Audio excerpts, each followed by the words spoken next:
Allez, on passe à la page culture de ce vendredi. Et vous le savez, l'été est souvent le moment où on prend le temps, enfin, de lire. Et si ces vacances étaient aussi l'occasion de voyager autrement à travers les littératures africaines de l'océan Indien pour nous guider, Tirthankar Chanda, il est journaliste culturel à RFI, vous le connaissez forcément, grand connaisseur des littératures du monde, a sélectionné 4 ouvrages qui nous emmènent du Ghana à la Tanzanie en passant par le Congo-Brazzaville et l'île Maurice. Bienvenue Tirthankar, c'est toujours un plaisir de vous recevoir. Donc, au programme, 4 livres que vous avez sélectionnés. Bonjour Fatimata. Oui. Oui, quatre livres. Pour commencer, La vie sexuelle des femmes africaines. De Nana Darkoa. Voilà, par la Ghanéenne Nana Darkoa. C'est un livre de dialogue à mi-chemin entre récit de vie et livre de sociologie. L'autrice, la Ghanéenne, donc Nana Darkoa Sekiyama, elle est militante féministe, elle est très connue dans son pays.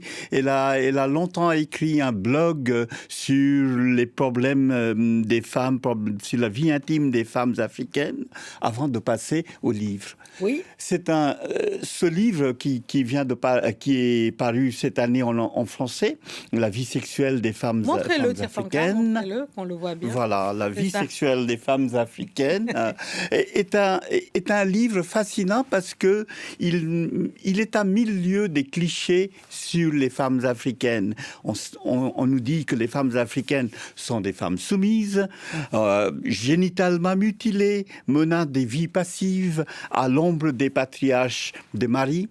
La réalité montre qu'elle est beaucoup plus nuancée. Cette réalité est beaucoup plus nuancée. C'est ce que raconte le livre de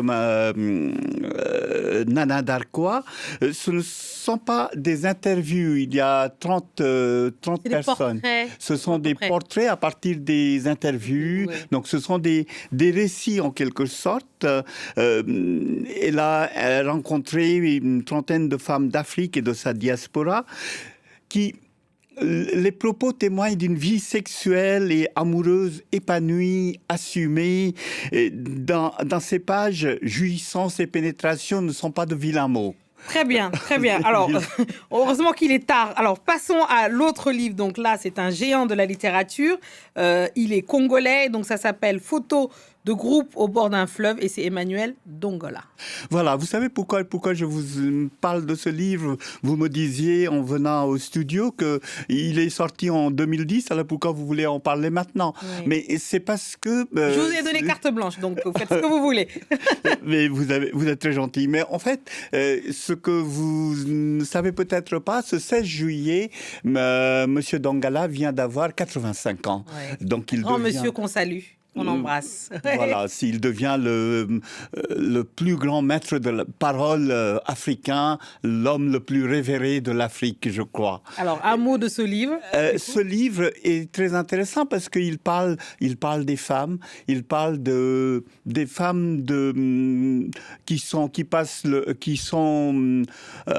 de la basse classe de la société congolaise, peut-être pas Congo, mais que ça se passe dans un pays imaginaire, mais qui est inspiré du Congo. Donc elles gagnent leur vie en concassant des rochers en gravier.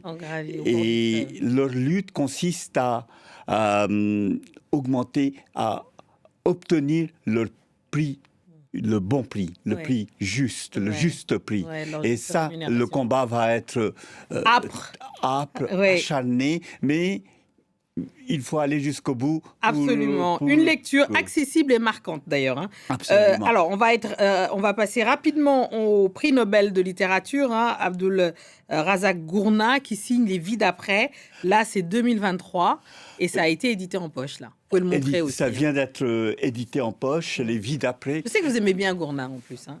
J'aime beaucoup Gurna parce que c'est un homme d'une grande humanité.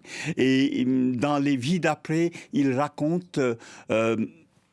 En fait, Les vies d'après, on a l'impression, quand on lit ce titre, on a l'impression qu'il s'agit d'un titre un peu religieux. Mais Pas du tout. Ce livre ne raconte pas la vie après la mort, mais ce livre raconte la reconstruction psychique, sociale, après un cataclysme qui est la colonisation. Le récit se déroule dans l'Afrique de l'Est, après la colonisation allemande qui a été synonyme de barbarie, de dévastation. Donc, comment les personnages se reconstruisent psychiquement, comment vivre après une telle En anglais, abolition. il y a le terme aftermath. Aftermath.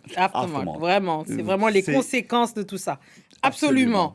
Alors, d'un mot rapide sur l'auteur qui est votre coup de cœur, justement, Vinod. Alors, Vinod Raghunandan, je vous... Voilà, vous m'épargnez là. Qui est mauricien. Alors, et qui est décédé il y a plusieurs années. Il est décédé en 2015. Montrez le très beau livre qui a été 2015, consacré. et à l'occasion de